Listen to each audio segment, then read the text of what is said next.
백제는 스스로를 일본의 신하라 불렀습니다. 하지만 한반도에 항상 역사적 컴플렉스를 가진 일본 학자들의 주장과는 달리 도쿄에서 일어난 지진이 일본 역사 최대의 비밀을 폭로했습니다. 땅이 갈라지며 드러난 것은 거대한 백제 왕릉, 1600년간 숨겨온 비밀, 백제의 후예들이 세운 나라, 일본. 그들은 왜 이 진실을 필사적으로 숨겼을까요? 지금부터 모든 진실을 공개합니다. 저는 다나카 히로시라고 합니다. 도쿄대학 고고학과 교수로 20년간 일본 고대사를 연구해왔죠. 제가 지금부터 들려드릴 이야기는 제 인생뿐만 아니라 일본이라는 나라의 정체성을 완전히 바꿔놓은 사건입니다. 2024년 3월 11일 오후 2시 43분 도쿄만 인공섬 건설 현장에서 규모 6.3의 지진이 발생했습니다. 처음엔 일반적인 지진으로 생각했어요. 일본에서는 흔한 일이니까요. 하지만 현장에서 날아온 긴급 보고는 저를 경악하게 만들었습니다. 지진으로 갈라진 땅 사이로 거대한 석실이 드러났다는 거였어요. 건설 회사는 즉시 공사를 중단하고 문화재청에 신고했습니다. 저는 긴급 조사팀의 일원으로 현장에 급파되었죠. 헬리콥터에서 내려다본 현장은 충격 그 자체였습니다. 깊이 20m의 거대한 구멍, 그 안에는 정교하게 다듬어진 화강암 석실이 있었어요. 입구에는 이상한 문양들이 새겨져 있었는데 그 순간 제 심장이 멈추는 줄 알았습니다. 그것은 백제의 왕실 문양이었거든요. 처음엔 제 눈을 의심했습니다. 도쿄 한복판에 백제 양식의 고분이라니. 하지만 가까이서 본 순간 부정할 수 없는 현실이었어요. 석실 입구의 봉인석에는 백제어로 이렇게 쓰여 있었습니다. 위대한 백제의 마지막 왕, 여기 잠들다. 조사팀장이었던 사토 교수가 즉시 현장을 봉쇄하라고 지시했습니다. 하지만 이미 몇몇 사진들이 온라인에 퍼지기 시작했죠. 일본 정부는 즉각 언론 통제에 들어갔습니다. 석실 내부로 들어간 순간은 평생 잊을 수 없을 거예요. 벽면 가득히 백제의 사신도가 그려져 있었고 중앙에는 거대한 석관이 놓여 있었습니다. 석관 위에는 순금으로 만든 왕관이 있었는데 그 형태는 부여에서 발견된 백제 금동대관과 똑같았어요. 더 놀라운 건 석관 옆에 놓인 부장품들이었습니다. 실지도를 비롯한 수백 점의 유물들, 그리고 나무 상자 안에 보관된 죽간들. 방부 처리가 완벽해서 1500년이 지났는데도 글자를 읽을 수 있었어요. 저는 떨리는 손으로 죽간을 들어 올렸습니다. 거기엔 충격적인 내용이 적혀 있었죠. 660년, 나당 연합군에 의해 조국이 멸망하다. 왕자 부여풍은 3000명의 백성과 함께 동쪽 바다를 건너 이곳에 이르렀노라. 언젠가 후손들이 이 기록을 발견한다면 잊지 말아라. 너희는 백제의 후예니라. 순간 조사팀 전체가 침묵에 빠졌습니다. 이것이 사실이라면 일본 고대사는 완전히 다시 써야 했으니까요. 사토 교수가 창백한 얼굴로 말했습니다. 이건 있을 수 없는 일이야. 즉시 조사를 중단하고 정부에 보고해야 해. 하지만 저는 학자의 양심을 버릴 수 없었습니다. 몰래 스마트폰으로 죽간과 유물들을 촬영하기 시작했죠. 그때 밖에서 급한 발소리가 들려왔습니다. 검은 양복을 입은 정부 요원들이 들이닥쳤어요. 지금부터 이곳은 국가 1급 비밀 구역입니다. 모든 촬영 자료를 제출하고 비밀 유지 서약서에 서명하십시오. 그들은 우리의 스마트폰과 카메라를 모두 압수했습니다. 하지만 저는 이미 중요한 사진들을 클라우드에 업로드해둔 상태였죠. 그날 밤, 저는 평생 동안 믿어왔던 일본 역사가 거대한 거짓말일 수도 있다는 생각에 잠을 이룰 수 없었습니다. 다음날 아침, 정부는 그 지역을 완전히 봉쇄했습니다. 공식 발표는 가스 누출 사고라고 했죠. 하지만 진실을 아는 사람들은 알고 있었습니다. 일본이 가장 두려워하던 비밀이 드러났다는 것을. 그리고 저는 결심했습니다. 이 진실을 세상에 알려야겠다고. 그것이 학자로서, 그리고 인간으로서 해야 할 일이라고 믿었으니까요. 하지만 그 결심이 제 인생을 얼마나 위험에 빠뜨릴지는 그때 알지 못했습니다. 정부의 감시가 삼엄해진 가운데 저는 고민에 빠졌습니다. 진실을 알리고 싶었지만 방법을 찾기가 쉽지 않았어요. 그러던 중 뜻밖의 도움이 왔습니다. 조사팀에 함께 있던 젊은 연구원 야마다가 조용히 다가왔죠. 교수님, 저도 이건 옳지 않다고 생각합니다. 역사적 진실을 국민들이 알 권리가 있지 않을까요? 야마다는 자신이 해커 출신이라고 고백했습니다. 정부의 감시망을 피해 자료를 유출할 방법을 알고 있다고 했죠. 우리는 비밀리에 계획을 세웠습니다. 먼저 제가 클라우드에 올려둔 사진들을 다운로드했습니다. 야마다는 익명 계정을 만들어 트위터, 유튜브, 레딧 등 주요 소셜미디어에 동시다발적으로 업로드했죠. 제목은 도쿄 한복판에서 발견된 백제 왕릉 진실인가 조작인가였습니다. 반응은 폭발적이었어요. 불과 1시간 만에 조회수가 100만을 넘었고 리트윗은 10만 건을 돌파했습니다. 특히 한국 네티즌들의 반응이 뜨거웠죠. 이거 진짜면 역사책 다시 써야 하는 거 아니냐? 일본이 백제 식민지였다는 증거 아니냐? 댓글들이 본물처럼 쏟아졌습니다. 일본 정부는 즉각 대응에 나섰어요. 주요 언론사들은 이를 근거 없는 루머라고 보도했고 경찰청 사이버 수사대가 게시물 삭제에 나섰습니다. 하지만 이미 늦었죠. 전 세계로 퍼져나간 이미지들은 걷잡을 수 없었습니다. 특히 주간에 적힌 백제어 문장은 한국 고대사 학자들에게 큰 충격을 주었어요. 그때 예상치 못한 일이 벌어졌습니다. 한국의 한 고고학자가 공개적으로 성명을 발표한 거예요. 저는 서울대학교 고고학과 김민수 교수입니다. 유출된 자료를 분석한 결과 이는 조작이 불가능한 진본으로 판단됩니다. 특히 주간의 서체는 백제 무왕릉에서 발견된 것과 일치합니다. 일본 정부는 즉각 국제조사단을 받아들여야 합니다. 이 발표는 불에 기름을 부은 격이었어요. 한국 정부도 공식적으로 진상규명을 요구하고 나섰습니다. 일본 외무성은 발끈했죠. 근거 없는 주장으로 한일 관계를 훼손하려는 시도를 규탄한다. 하지만 증거는 계속 쏟아졌습니다. 야마다가 추가로 입수한 정부 내부 문서에는 더욱 충격적인 내용이 있었어요. 1급 비밀 보고서, 도쿄 백제 고분 관련 대책안, 본 유적이 공개될 경우 천황가의 정통성에 심각한 타격 예상, 즉각적인 은폐 조치 필요. 이 문서까지 공개되자 일본 내에서도 여론이 갈라지기 시작했습니다. 특히 젊은 세대들은 정부의 은폐 시도에 분노했죠. 우리가 배운 역사가 모두 거짓이었단 말인가? 진실을 알 권리가 있다. 도쿄 신주쿠에서 진실을 요구하는 시위가 벌어졌습니다. 샵 진실을 알 권리, 샵 백제왕릉 공개 같은 해시태그가 일본 트위터 실시간 트렌드에 올랐어요. 저는 그 와중에 정부 요원들의 감시를 받고 있었습니다. 대학에서는 갑자기 정직 처분을 받았고 연구실은 폐쇄되었죠. 하지만 후회는 없었습니다. 어느 날 밤 익명의 전화가 왔어요. 다나카 교수님이시죠. 저는 문화재청 직원입니다. 교수님이 못 보신 더 중요한 것이 있어요. 석관을 열었을 때의 일을요. 약속 장소에서 만난 그는 떨리는 손으로 USB를 건넸습니다. 석관 내부 영상입니다. 미라의 복식을 보세요. 그리고 같이 묻힌 보물들을요. 집에 돌아와 영상을 확인한 순간 저는 경악했습니다. 완벽하게 보존된 미라가 입고 있던 것은 백제왕의 골룡포였어요. 가슴에는 순금으로 만든 봉황 장식이 있었고 허리에는 칠보로 장식된 요대가 둘려 있었죠. 더 놀라운 건 미라의 얼굴이었습니다. 방부 처리가 너무나 완벽해서 마치 살아있는 것 같았어요. 그리고 그 얼굴은 놀랍게도 현재 일본 황실의 누군가를 닮아 있었습니다. 관 내부에는 또 다른 죽간들이 있었는데 거기엔 백제 왕실의 족보가 상세히 기록되어 있었어요. 그리고 마지막 부분에는 이런 문구가 있었죠. 우리의 후손들이 이 땅에 새로운 나라를 세우리라. 하지만 조국 백제를 잊어서는 안 되리라. 이제 모든 퍼즐이 맞춰지고 있었습니다. 왜 일본이 그토록 이 발견을 숨기려 했는지, 왜 한국 침략에 그토록 집착했는지, 그들은 자신들의 뿌리를 지우고 싶었던 거예요. 저는 이 모든 자료를 다시 한번 야마다에게 전달했습니다. 그리고 이번엔 단순한 유출이 아닌 전면적인 폭로를 준비했죠. 일본 정부가 상상도 못할 방식으로요. 2024년 4월 15일,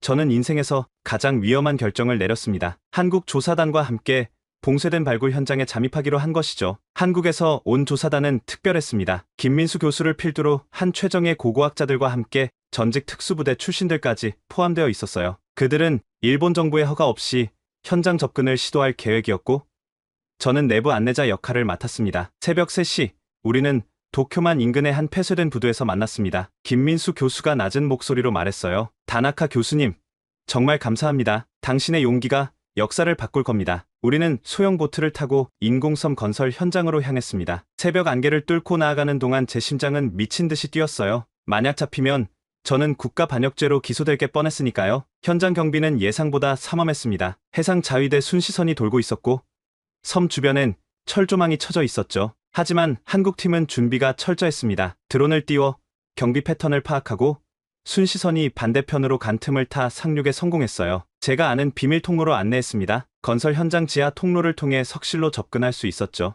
어둡고 좁은 통로를 지나는 동안 누군가가 숨소리조차 죽이고 있었습니다. 드디어 석실에 도착했을 때 김민수 교수팀은 즉시 작업에 들어갔습니다. 3D 스캐너로 벽화를 정밀 촬영하고 유물들의 샘플을 채취했어요. 교수님, 이것 좀 보세요. 젊은 연구원이 벽면 한쪽을 가리켰습니다. 그곳엔 제가 처음 조사 때 놓쳤던 비밀 공간이 있었어요. 돌을 밀자 작은 방이 나타났고 그 안엔 황금으로 만든 판들이 가득했습니다. 김 교수가 하나를 들어 올리며 손전등을 비췄을 때 우리 모두 숨을 멈췄습니다. 황금판엔 빼곡히 백제 문자가 새겨져 있었는데 그 내용이 충격적이었어요. 대백제국 부여시 왕통 기록, 외국을 정벌하고 이 땅에 새 나라를 세우다. 태자 부여풍은 스스로를 천왕이라 칭하고 바로 그때였습니다. 밖에서 요란한 사이렌 소리가 들려왔어요. 침입자다. 모두 동결. 자위대가 들이닥쳤습니다. 우리는 재빨리 촬영한 자료들을 클라우드에 업로드하고 탈출을 시도했어요. 하지만 출구는 이미 봉쇄된 상태였죠. 그때 김민수 교수가 놀라운 행동을 했습니다. 황금판 하나를 품에 안고 외쳤어요. 전 세계가 지켜보고 있습니다. 진실은 숨길 수 없어요. 그는 위성 전화로 실시간 중계를 시작했습니다. 한국 KBS 뉴스에 긴급 연결된 상태였죠. 자위대가 우리를 체포하는 장면이 그대로 생중계되었습니다. 일본 자위대가 한국학술조사단을 불법 체포하고 있습니다. 저희가 발견한 것은 일본 천황가가 백제 왕족의 후손이라는 명백한 증거입니다. 자위대 지휘관이 당황하며 카메라를 빼앗으려 했지만 이미 늦었어요. 전 세계가 그 장면을 목격했으니까요. 우리는 모두 연행되었습니다. 하지만 김 교수가 품에 안고 있던 황금판은 압수하지 못했어요. 국제 생중계 상황에서 무력을 사용할 수 없었거든요. 경찰서로 연행되는 차 안에서 김 교수가 제게 속삭였습니다. 다나카 교수님, 이제 시작입니다. 일본 정부는 더 이상 이 진실을 숨길 수 없을 거예요. 그의 말이 맞았습니다. 우리의 체포 장면은 유튜브에서 시간당 1000만 뷰를 기록했고 CNN을 비롯한 국제 언론들이 대서특필했죠. 일본, 한국 고고학자들 체포, 백제 유적 은폐 의혹 증폭, 특히 김 교수가 품에서 꺼낸 황금판의 클로즈업 샷은 전 세계 고고학계를 발칵 뒤집어 놓았습니다. 백제 문자로 선명하게 새겨진 천황이라는 단어가 모든 것을 말해주고 있었으니까요. 다음날 UN 교육과학문화기구는 긴급 성명을 발표했습니다. 일본 정부는 즉각 국제조사단의 접근을 허용해야 한다. 이는 인류 공동의 문화유산이다. 미국 국무부도 우려를 표명했고 중국은 더 강한 어조로 일본을 압박했어요. 역사를 왜곡하고 은폐하는 행위는 반인류적 범죄다. 일본 정부는 궁지에 몰렸습니다. 우리를 석방하지 않을 수 없었죠. 하지만 그들은 여전히 발굴 현장을 봉쇄하고 있었습니다. 석방되던 날 저는 결심했습니다. 이제 돌이킬 수 없는 강을 건넜다고. 그리고 제가 아는 모든 것을, 그동안 일본이 숨겨온 모든 비밀을 폭로하기로 했죠. 기자회견장에 선 저는 떨리는 목소리로 말했습니다. 저는 일본인이지만 진실 앞에 국적은 없습니다. 제가 본 것은 명백했습니다. 일본 천황가는 백제 왕족의 후예입니다. 그리고 일본 정부는 이 사실을 알면서도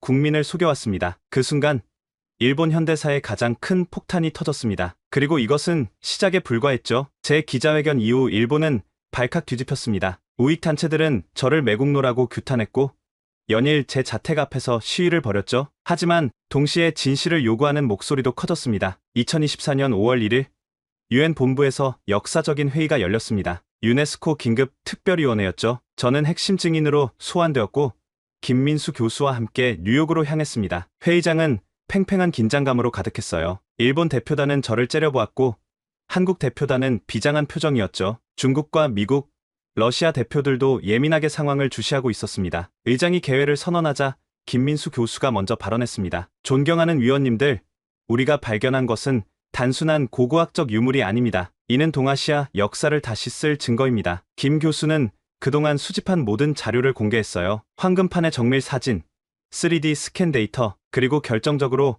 황금판에서 채취한 미세 샘플의 성분 분석 결과까지. 이 황금의 동위원소 비율은 한반도 금광에서만 나오는 독특한 패턴입니다. 일본에서는 절대 생산될 수 없는 조성이죠. 일본 대표가 즉각 반박했습니다. 그것만으로는 증거가 될 수 없습니다. 교역을 통해 들어왔을 수도 있고. 그때 중국 대표가 끼어들었어요. 우리도 독자적으로 조사했습니다. 당나라 기록에 백제 왕족 3,000명이 외국으로 망명했다는 기록이 있습니다. 시기가 정확히 일치하죠. 미국 대표도 놀라운 정보를 공개했습니다. 우리 위성이 포착한 자료입니다. 일본 정부가 발굴 현장에서 대량의 유물을 반출하는 장면이 찍혔습니다. 왜 그렇게 급히 옮겼을까요? 일본 대표단이 당황하는 게 역력했어요. 그들은 준비한 변명을 늘어놓았지만 설득력이 없었죠. 그때 제가 일어섰습니다. 그리고 모두가 숨죽이는 가운데 폭탄 선언을 했어요. 제가 하나 더 공개할 게 있습니다. 일본 황실 비밀 서고의 자료입니다. 좌중이 술렁였습니다. 일본 대표가 벌떡 일어났어요. 그건 불가능합니다. 황실 서고는 누구도.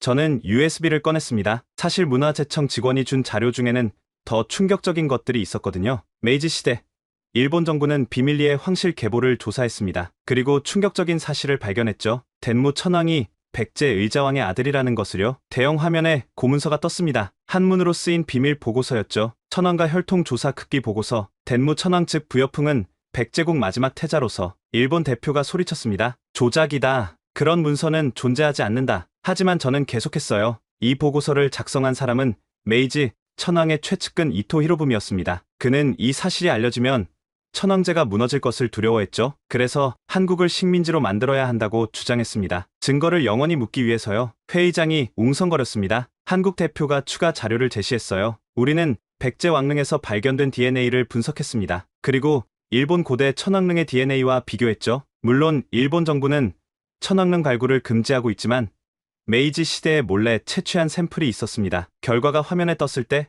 일본 대표단은 얼굴이 하얗게 질렸어요. 98% 일치, 과학적으로 직계혈족입니다. 중국 대표가 결정타를 날렸습니다. 이제 명백합니다. 일본 천왕가는 백제 왕족의 후예입니다. 그리고 일본 정부는 이를 은폐하기 위해 역사를 조작했습니다. 러시아 대표도 거들었어요. 우리가 보관 중인 일제강점기 문서에도 비슷한 내용이 있습니다. 일본이 한국을 침략한 진짜 이유는 자신들의 뿌리를 지우기 위해서였다고요. 일본 대표단은 반박할 말을 잃었습니다. 증거가 너무나 압도적이었으니까요. 의장이 정리 발언을 했습니다. 일본 정부는 즉시 발굴 현장을 공개하고 국제조사단을 받아들여야 합니다. 이는 인류 공동의 유산입니다. 투표 결과는 압도적이었어요. 찬성 142표, 반대 1표, 기권 13표, 반대는 당연히 일본이었고 미국과 일부 동맹국들이 기권했죠. 회의가 끝나고 나올 때 한 일본 기자가 제게 다가왔습니다. 놀랍게도 그는 울고 있었어요. 다나카 교수님, 저희 할아버지가 돌아가시기 전에 비슷한 말씀을 하셨어요. 우리는 한국에 큰 죄를 지었다고.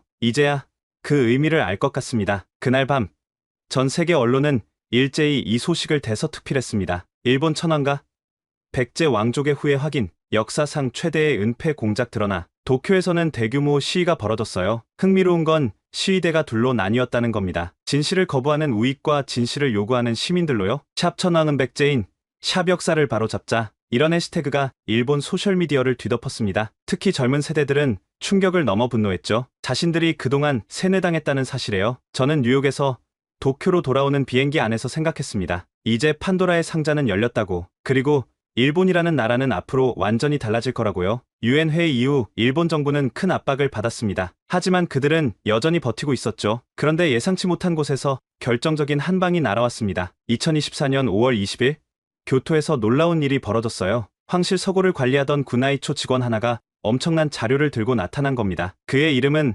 사카모토 겐지, 3대째 황실 서고를 지켜온 가문의 후손이었죠. 그는 교토 국립박물관에서 긴급 기자회견을 열었습니다. 떨리는 손으로 낡은 상자를 열자 수백 년 된 문서들이 나왔어요. 저는 더 이상 양심을 속일 수 없습니다. 이것은 우리 집안이 300년간 지켜온 비밀입니다. 천황가의 진짜 족보입니다. 문서를 펼치자 기자들이 숨을 멈췄습니다. 한문과 일본 고어로 쓰인 족보엔 충격적인 내용이 빼곡했어요. 덴무 천황, 본명 부여풍, 백제국, 의자왕의 삼남, 672년 외국에서 정변을 일으켜 왕위 찬탈. 더 놀라운 건 다음 내용이었습니다. 이후 백제 출신 귀족들을 중용하여 조정을 장악, 야마토 민족의 반발을 무마하기 위해 역사 조작 시작, 이온쇼키 편찬 시 백제 관련 기록 모두 삭제 지시. 사카모토는 계속해서 문서를 공개했어요. 그 중에는 에도 시대에 작성된 극비 보고서도 있었습니다. 천황가 혈통의 비밀. 본 내용은 황실의 안정을 위해 영구 봉인함. 만약 이 사실이 알려질 경우 일본국의 정체성이 붕괴할 위험. 기자회견장은 아수라장이 되었습니다. 일본 기자들조차 충격을 감추지 못했죠. 특히 젊은 기자들은 분노했어요. 우리가 신이라고 믿었던 천황이 사실은 한국인이었다니? 그것도 침략자였다니? 사카모토는 마지막으로 가장 충격적인 문서를 꺼냈습니다. 쇼와 천황, 즉 히로히토가 직접 쓴 비망록이었어요. 나는 우리 조상이 백제인임을 안다. 그래서 한국을 침략한 것이다. 우리의 뿌리를 지우고 역사를 새로 쓰기 위해. 하지만 이것은 영원한 죄악이 될 것이다. 이 문서가 공개되자 일본 전체가 충격에 빠졌습니다. 특히 전후 세대들은 배신감에 치를 떨었어요. 우리 할아버지들이 같은 혈족인 한국인들을 학살했단 말인가. 그날 저녁 일본 수상이 긴급 기자회견을 열었습니다. 하지만 그의 변명은 초라했어요. 이것은 일부 문서일 뿐입니다. 역사적 검증이 필요하고. 하지만 이미 게임은 끝났죠. 사카모토가 공개한 문서들은 너무나 구체적이고 정확했으니까요. 특히 각 시대 천황들의 친필 서명과 인장이 찍힌 문서들은 부인할 수 없는 증거였습니다. 다음날 더 큰 폭탄이 터졌어요. 일본 전국의 사찰과 신사에서 숨겨진 기록들이 쏟아져 나온 겁니다. 나라 동대사의 주지스님이 먼저 나섰습니다. 우리 절에도 비밀 창고가 있습니다. 거기엔 백제 승려들이 전한 불경과 함께 그들의 기록이 있습니다. 공개된 자료는 놀라웠어요. 백제 멸망 후 수많은 기술자와 예술가들이 일본으로 건너와 문명을 전수했다는 상세한 기록이었죠. 백제국 장인 100명, 외국의 도착, 불상 제작법, 가람 배치법, 기와 제작술 전수 시작. 교토의 한 신사에서는 더 직접적인 증거가 나왔습니다. 신사의 제사장이 공개한 것은 놀랍게도 백제어로 쓰인 제문이었어요. 우리는 1500년간 이 제문을 읽어왔습니다. 의미도 모른 채 그저 전통이라고만 생각했죠. 하지만 한국 학자들이 번역하니 이것은 백제 왕실의 제사 의식이었습니다. 일본 우익들은 발악했습니다. 도쿄에서는 우익 단체들이 대규모 시위를 벌였어요. 천황폐하를 모독하는 자들을 처단하라. 하지만 그들의 목소리는 점점 작아졌습니다. 증거가 너무 많았으니까요. 그 와중에 한국에서도 놀라운 발견이 있었어요. 부여 백제문화단지 지하에서 대규모 비밀 창고가 발견된 겁니다. 그곳엔 백제 왕실이 일본으로 보낸 물품들의 상세한 목록이 있었죠. 황금 500근, 칠지도 30자루, 불경 1000권, 기술자 300명, 외국 천황에게 하사함. 이 목록과 일본에서 발견된 유물들이 정확히 일치했습니다. 이제 아무도 부인할 수 없는 사실이 되었어요. 그런데 정말 충격적인 반전이 하나 더 있었습니다. 바로 현 일본 천황의 결단이었죠. 2024년 6월 1일 천황이 직접 대국민 담화를 발표했습니다. 전 일본이 TV 앞에 모였어요. 저도 떨리는 마음으로 지켜봤죠. 천황이 입을 열었을 때 모두가 숨을 멈췄습니다. 나의 백성들이여, 이제 진실을 말할 때가 왔습니다. 우리 황실은 백제의 후예입니다. 우리 조상은 1500년 전 이 땅에 왔고 새로운 나라를 세웠습니다. 침묵이 흘렀어요. 천황이 계속했습니다. 우리는 너무 오랫동안 이 사실을 숨겼습니다. 그리고 그 과정에서 우리의 고향인 한반도를 침략하는 죄를 저질렀습니다. 이제 그 죄를 참회하고자 합니다. 그리고 천황은 놀라운 행동을 했어요. 카메라 앞에서 무릎을 꿇었습니다. 한국 국민 여러분께 사죄드립니다. 우리 조상의 땅을 침략하고 수탈한 것을 용서해 주십시오. 일본 전체가 충격에 빠졌습니다. 우익들은 분노했고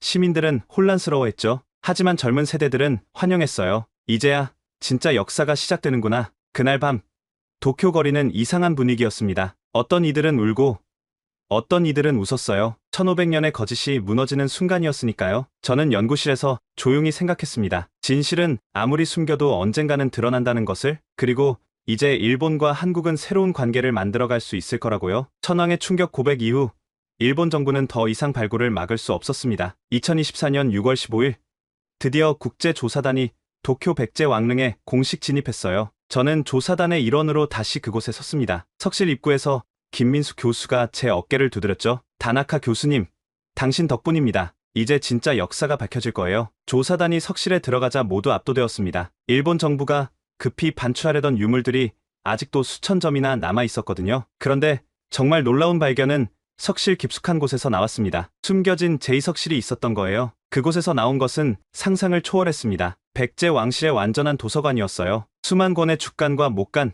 그리고 비단에 쓰인 문서들, 보존 상태가 너무 완벽해서 마치 어제 쓴 것 같았죠. 중국 조사단원이 감탄했습니다. 이건 기적이야. 백제 역사의 완전한 기록이 여기 있어. 문서를 하나하나 확인하면서 충격적인 사실들이 드러났어요. 백제가 이미 5세기부터 일본 서부 지역을 실질적으로 지배했다는 내용이었죠. 백제 무령왕 23년 외국 서부 32성을 복속시키다. 조공을 받고 태자를 인질로. 더 놀라운 건 일본 곳곳에 백제 지배층이 세운 도시들의 지도였어요. 나라, 교토, 오사카가 모두 백제식 도시 계획에 따라 건설되었다는 상세한 설계도까지 있었죠. 그때 한국 조사단원 하나가 소리쳤습니다. 여기 보세요. 이건 일본 전국의 백제 유적 위치를 표시한 지도예요. 지도에는 수백 개의 표시가 있었습니다. 우리는 즉시 확인 작업에 들어갔어요. 그리고 놀라운 일이 벌어졌죠. 나라현 아스카 지역에서 첫 발견이 있었습니다. 평범한 논 아래에서 거대한 백제식 궁궐터가 나온 거예요. 발굴단이 파내자 완벽한 백제 기와와 주춧돌들이 드러났죠. 일본 고고학자 하나가 울먹였습니다. 우리가 일본 최초의 궁궐이라고 배웠던 곳이 사실은 백제 궁궐이었다니. 발견은 연쇄적으로 이어졌어요. 오사카 근처에서는 백제식 고분군이, 교토 북쪽에서는 백제 사찰터가 쏟아져 나왔습니다. 가장 충격적인 발견은 후지산 기슭에서 있었어요. 그곳에서 나온 것은 거대한 백제 왕릉이었는데 비문이 모든 것을 말해주고 있었죠. 백제 성왕의 아우, 이 땅에 잠들다. 동쪽 끝까지 백제의 영광을 전하고. 발굴이 진행될수록 일본 열도 전체가 사실상 백제의 영향권이었다는 증거가 나왔어요. 특히 철기 제작소와 불교 사원들은 100% 백제 양식이었죠. 미국 스미소니언 박물관의 전문가가 말했습니다. 이는 단순한 문화 전파가 아닙니다. 대규모 이주와 지배가 있었다는 명백한 증거예요. 그런데 더 놀라운 일이 벌어졌습니다. 일본 시민들이 자발적으로 숨겨진 유물들을 내놓기 시작한 거예요. 도쿄의 한 노인이 먼저 나왔습니다. 우리 집안에 대대로 전해오던 비밀이 있습니다. 조상님이 백제 귀족이었다는. 그가 내놓은 족보와 유물들은 놀라웠어요. 백제 관직을 나타내는 금동 장식과 인장들이었죠. 이런 고백이 전국에서 이어졌습니다. 수천 가문이 자신들이 백제 후손임을 밝힌 거예요. 특히 전통 명가일수록 백제 혈통이 많았죠. 교토의 유명한 다도 가문 우라센케의 당주가 충격 고백을 했습니다. 우리 다도의 원류는 백제 왕실의 차 문화입니다. 이 사실을 천년간 숨겨왔습니다. 일본이 자랑하던 전통 문화의 상당수가 백제에서 온 것으로 밝혀졌어요. 이케바나, 가부키, 심지어 스시의 원형까지도요. 한 일본 요리 명인이 눈물을 흘리며 말했습니다. 우리가 일본 고유의 것이라고 믿었던 모든 것이 사실은 조상의 나라에서 온 거였구나. 발굴 2달째 결정적인 발견이 또 있었습니다. 도쿄 왕릉 최하층에서 발견된 거대한 석판이었어요. 거기엔 백제어와 고대 일본어로 이렇게 쓰여 있었죠. 맹세문, 우리 백제의 후예들은 이 땅에 새 나라를 세우되 영원히 고국을 잊지 않으리. 하늘이 무너져도 이 맹세는 변치 않으리. 그 아래엔 수백 명의 이름과 지장이 찍혀 있었는데 놀랍게도 그중 상당수가 현재 일본 명문가들의 조상이었어요. 이 발견으로 일본 사회는 완전히 뒤집혔습니다. 특히 젊은 세대들은 새로운 정체성을 찾기 시작했죠. 우리는 백제인의 후예다. 이제 조상의 나라와 화해해야 한다. 도쿄 시부야에서는 백제 문화 축제가 열렸고 수십만 명이 참가했어요. 한복을 입은 일본 젊은이들이 거리를 가득 메웠죠. 샵 백제 이후에 샵 새로운 일본, 이런 해시태그가 일본 전역을 뒤덮었습니다. 그 와중에 한국에서도 뜨거운 반응이 있었어요. 처음엔 분노했던 사람들도 점차 다른 시각을 갖기 시작했죠. 서울의 한 시민이 인터뷰에서 말했습니다. 1500년 전 우리 조상들이 바다를 건너 새로운 문명을 만들었다니 자랑스럽습니다. 이제는 화해하고 함께 갈 때예요. 발굴이 계속되면서 한 가지가 분명해졌습니다. 일본은 백제가 만든 나라였고 그 후예들이 1500년간 통치해왔다는 것. 그리고 이제 그 진실이 두 나라를 새롭게 연결하고 있다는 것을요. 모든 역사적 증거가 쏟아져 나왔지만 여전히 의심하는 사람들이 있었습니다. 그들에게 결정타를 날린 것은 바로 과학이었어요. 2024년 8월 하버드 의대 유전학 연구팀이 충격적인 연구 결과를 발표했습니다. 팀장인 제니퍼 김 교수는 재미교포 과학자였죠. 우리는 도쿄 백제 왕릉의 유골에서 DNA를 추출하는 데 성공했습니다. 그리고 현재 일본 황실 및 주요 가문들의 DNA와 비교했죠. 결과가 화면에 떴을 때 기자회견장은 술렁였습니다. 일본 황실 98.3% 일치. 이는 직계 후손임을 의미합니다. 더 놀라운 것은 일본 인구의 30%가 백제계 유전자를 갖고 있다는 사실입니다. 이는 단순한 문화 전파가 아니라 대규모 인구 이동이 있었다는 과학적 증거였어요. 연구팀은 더 상세한 분석 결과를 공개했습니다. 특히 일본 서부 지역은 70% 이상이 백제계입니다. 규슈, 혼슈 서부는 사실상 백제인들이 만든 지역이라고 봐야 합니다. 일본 도쿄대 의학부도 독자 연구 결과를 발표했는데 하버드팀과 정확히 일치했어요. 우리도 인정할 수밖에 없습니다. 과학은 거짓말하지 않으니까요. 더 흥미로운 것은 언어학적 분석이었습니다. MIT 언어학과 연구팀이 인공지능을 이용해 고대 백제어와 일본어를 비교 분석했죠. 일본어의 기초 어휘 60%가 백제어에서 왔습니다. 특히 왕실과 종교 관련 용어는 90%가 백제어입니다. 이 모든 과학적 증거 앞에서 가장 극렬했던 일본 우익들도 침묵할 수밖에 없었어요. 그런데 가장 감동적인 순간은 한일 양국 시민들의 DNA 자발적 검사 운동이었습니다. 수백만 명이 자신의 유전자를 검사했죠. 도쿄의 한 회사원이 결과를 받고 울었습니다. 제가 70% 백제인이래요. 그동안 한국을 미워했던 제가 바보였네요. 서울의 한 주부도 놀라운 결과를 받았어요. 저한테 일본 조문인 유전자가 20%나 있대요. 우리가 이미 섞여 있었구나. 과학이 증명한 것은 단순한 혈통이 아니었습니다. 1500년 동안 두 민족이 얼마나 깊이 연결되어 있었는지를 보여준 거죠. 세계적인 유전학자 스티븐 굴드 교수가 논평했습니다. 이는 인류 역사상 가장 성공적인 문명 전파의 사례입니다. 백제인들은 정복이 아닌 융합을 선택했고 그 결과 새로운 문명을 창조했죠. 이제 아무도 부정할 수 없는 사실이 되었습니다. 일본은 백제가 세운 나라였고 두 나라는 혈육이었다는 것이요. 그해 가을 한일 공동 유전자 프로젝트가 시작되었습니다. 양국 정부가 지원하는 대규모 연구였죠. 그리고 더 놀라운 사실들이 밝혀지기 시작했어요. 과학적 증거까지 나오자 일본 사회는 급격히 변하기 시작했습니다. 특히 젊은 세대가 주도하는 변화의 물결은 거셌어요. 2024년 9월 1일 도쿄 항공 앞에서 역사적인 시위가 벌어졌습니다. 100만 명이 넘는 시민들이 모였죠. 그들이 든 플래카드엔 이렇게 쓰여 있었어요. 진실을 인정하자. 우리는 백제의 후예다. 시위를 주도한 것은 놀랍게도 도쿄대 학생회였습니다. 회장인 다케다 유이는 연단에 올라 외쳤어요. 우리 조상들이 한반도에서 왔다는 것이 부끄러운 일입니까? 아닙니다. 자랑스러운 일입니다. 찬란한 백제 문명을 이어받은 것이니까요. 군중이 환호했습니다. 하지만 황궁 안은 침묵했죠. 그런데 오후 3시 놀라운 일이 벌어졌어요. 천왕이 직접 황궁 문 앞에 나타난 겁니다. 천왕은 마이크를 잡았죠.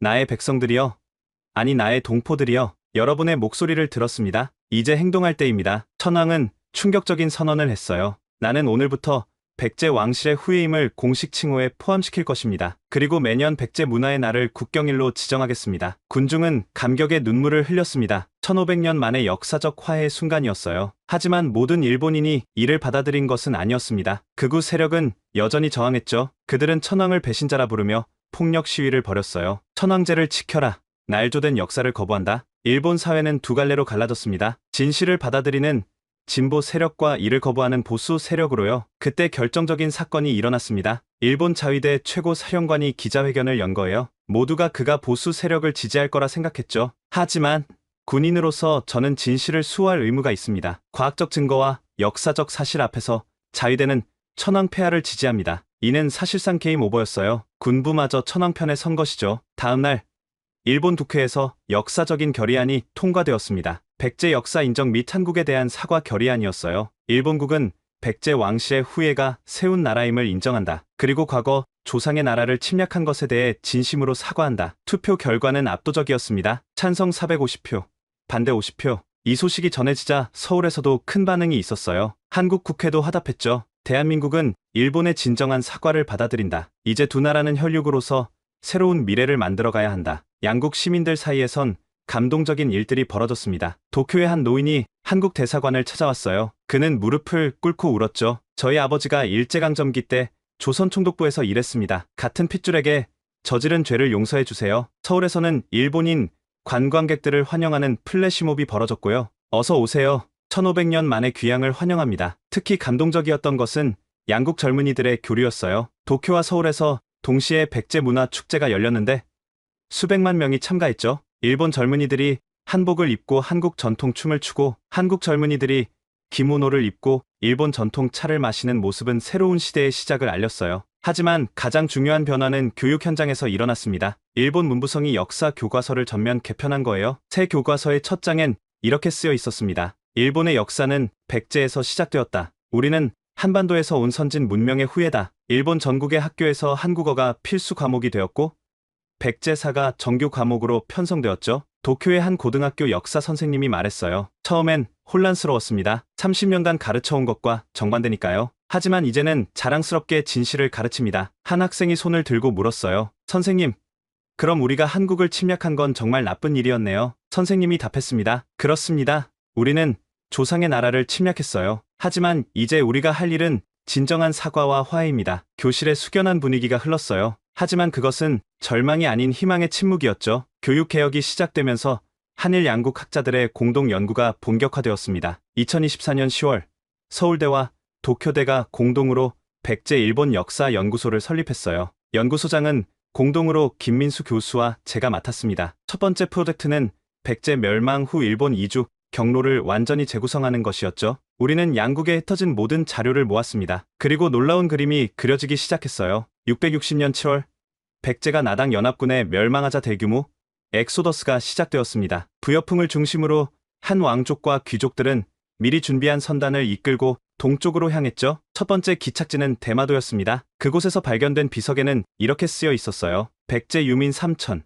이곳에 임시 거처를 정하다. 왕자 부여풍의 명으로 동진을 준비하노라. 그들은 체계적으로 이동했습니다. 먼저 규슈 북부에 상륙해 거점을 만들고 점차 동쪽으로 세력을 확장했죠. 일본 측 자료를 분석한 야마다 교수가 중요한 발견을 했어요. 이 시기 일본 각지에서 갑작스럽게 선진 기술이 나타납니다. 제철술, 건축술, 농업 기술이 폭발적으로 발전했죠. 모두 백제인들이 전한 것입니다. 더 흥미로운 것은 이들이 단순한 난민이 아니었다는 점이에요. 그들은 치밀한 계획을 갖고 있었습니다. 발굴된 문서 중에는 신일본 건설 계획서가 있었죠. 백제의 정치 체제와 문화를 이식하되 현지 세력과 융합하는 전략이 상세히 기술되어 있었어요. 부여풍은 천재적인 전략가였습니다. 그는 무력이 아닌 문화의 힘으로 일본을 장악했어요. 672년 부여풍은 진신의 난을 일으켜 권력을 잡았습니다. 그리고 덴무 천황으로 즉위했죠. 이때부터 일본은 사실상 백제 왕국이 된 거예요. 연구를 진행하면서 더 놀라운 사실들이 밝혀졌습니다. 덴무 천황은 즉위 후 대대적인 개혁을 단행했는데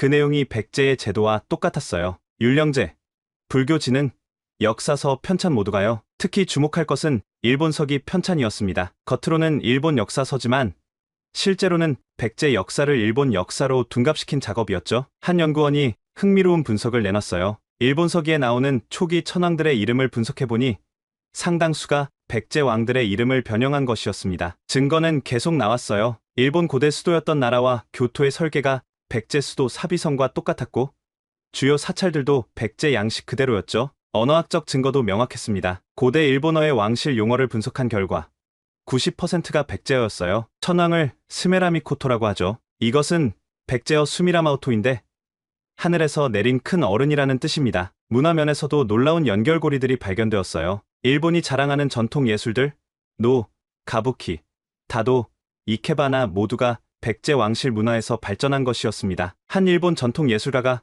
고백했어요. 우리 가문에 전해오는 비전서를 보니 백제 왕실 예법서였습니다. 1000년 넘게 그것을 일본 것인 줄 알고 전수해왔어요. 종교 면에서도 중요한 발견이 있었습니다. 일본 불교의 대부분이 백제 불교였고 신토의 상당 부분도 백제 토착 신앙과 혼합된 것이었죠. 나라 동대사의 대불이 사실은 백제 왕실이 조성한 것이었다는 증거가 나왔을 때 일본 불교계는 큰 충격을 받았어요. 1300년간 일본의 상징이었던 대불이 백제 왕실의 작품이었다니. 하지만 가장 감동적인 발견은 따로 있었습니다. 백제 왕실이 일본에 정착한 후에도 끊임없이 고국을 그리워했다는 증거들이었어요. 교토의 한 비밀 사원에서 발견된 문서엔 이런 시가 있었죠. 서쪽 하늘을 바라보니 그곳에 고향이 있네. 부여의 달은 오늘도 밝은가? 돌아갈 수 없는 그리움이여. 이것은 덴무 천왕이 직접 쓴 시였어요. 일본을 지배했지만 평생 고향을 그리워했던 거죠. 연구가 깊어질수록 백제와 일본의 관계는 단순한 문화 전파를 넘어선 것임이 분명해졌습니다. 그것은 한 문명의 이식이자 재탄생이었어요. 미국 하버드대의 동아시아사 권위자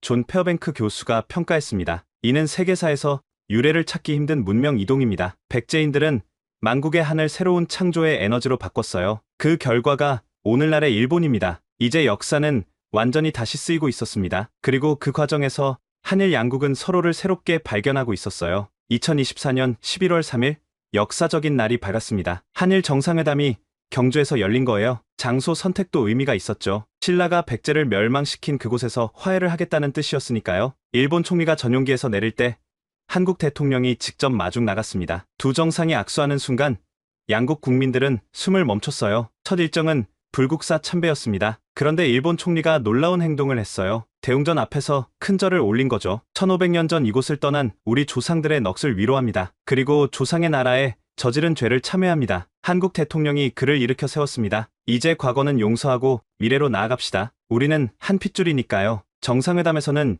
역사적인 합의가 이뤄졌어요. 한일 혈맹 관계 선언이었죠. 첫째, 양국은 백제를 공동의 뿌리로 인정한다. 둘째, 일본은 과거사를 진정으로 반성하고 배상한다. 셋째, 양국은 형제국가로서 영원한 평화와 번영을 추구한다. 특히 놀라운 것은 일본이 제안한 특별 프로젝트였어요. 백제 부흥 프로젝트를 제안합니다. 부여의 백제 왕궁을 완벽하게 복원하고 도쿄에도 백제 문화원을 건립하겠습니다. 비용은 일본이 전액 부담하겠습니다. 한국 측도 화답했죠. 우리도 일본에 있는 백제 유적 보존에 함께하겠습니다. 그리고 양국 청소년 교류를 대폭 확대하겠습니다. 정상회담이 끝난 후 더 감동적인 일이 벌어졌어요. 양국 시민 대표들의 만남이었죠. 도쿄에서 온 대학생 다케다 유이가 먼저 발언했습니다. 저희는 백제의 후예로서 조상의 나라에 왔습니다. 이제 우리는 한 가족입니다. 서울에서 온 대학생 김지원이 답했어요. 1500년 만에 상봉을 환영합니다. 이제 우리는 함께 새로운 역사를 만들어갈 거예요. 그들은 서로 포옹했고 많은 이들이 눈물을 흘렸죠. 그날 저녁 경주 첨성대 앞에서 특별한 행사가 열렸습니다. 한일 공동 역사 선언식이었어요. 무대에는 양국을 대표하는 인물들이 올랐습니다. 그 중에는 저와 김민수 교수도 있었죠. 김 교수가 먼저 말했어요. 오늘 우리는 왜곡된 역사를 바로잡습니다. 진실은 우리를 갈라놓는 것이 아니라 하나로 만듭니다. 제가 이어받았습니다. 일본인으로서 저는 자랑스럽습니다. 우리가 위대한 백제 문명의 후예라는 것이요. 이제 우리는 조상의 나라와 함께 더 큰 미래를 만들 것입니다. 하이라이트는 양국 전통 예술가들의 합동 공연이었어요. 한국의 전통 춤꾼들과 일본의 가부키 배우들이 함께 무대에 올랐습니다. 그들이 공연한 것은 백제 왕자 부여풍의 이야기였어요. 만국의 왕자가 바다를 건너 새 나라를 세우는 과정을 그린 작품이었죠. 관객들은 숨죽여 지켜봤고 마지막 장면에서는 모두가 기립박수를 보냈어요. 공연이 끝난 후 일본 천황의 특별 메시지가 전달되었습니다. 나는 오늘 백제 부여씨의 후손으로서 조상의 나라에 인사를 전합니다. 우리가 저지른 과오를 용서해주신 한국 국민께